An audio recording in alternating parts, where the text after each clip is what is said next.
ज़िले कश्मीर कंदकोट के पक्के तोड़े कच्चे वारे इलाइक़नि में एसएसपी कश्मीर कंदकोट बशीर अहमद बिरोही जी हिदायतुनि ते ॾोहारनि ख़िलाफ़ पुलिस कार्रवाइनि जो सिलसिलो जारी है।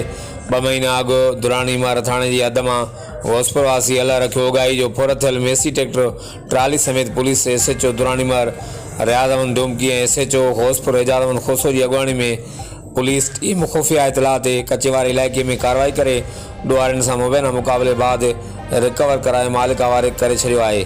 जॾहिं घोसपुर लॻ 5 ॾींहं अॻु जमाल करमपुर थाणे जी हद ॻोठ रईस मजीद मलिक वारे इलाइक़े में पुराणे ज़मीनी तकरार तां चोलियाणी ऐं मलिक बिरादरी जी 2 धुरनि में हलंदड़ झेड़े दौरान चोलियाणी बिरादरी जे मुबैना हथियारबंदनि जी फायरिंग में मारिजी वियल 2 मक़तूलनि बाबू मलिक ऐं जावेद मलिक जे क़त्ल जो केस संदन चाची मुस्मात नसीम खातून मलिक की फरियाद ते करमपुर थाने ते चोलियाणी बिरादरी के 14 नामिनेट ऐं 1 नामालूम जवाबदारनि ख़िलाफ़ केस दाख़िल किया वियो आहे। वाज़े रहे त झेड़े में 3 मलिक 1 बिजराणी ऐं 1 चोलियाणी समेत 5 ॼणा पंहिंजूं हयातियूं विञाए चुका आहिनि। हर वक़्तु आगाहण लाइ ॾिसंदा रहो JTN न्यूज़।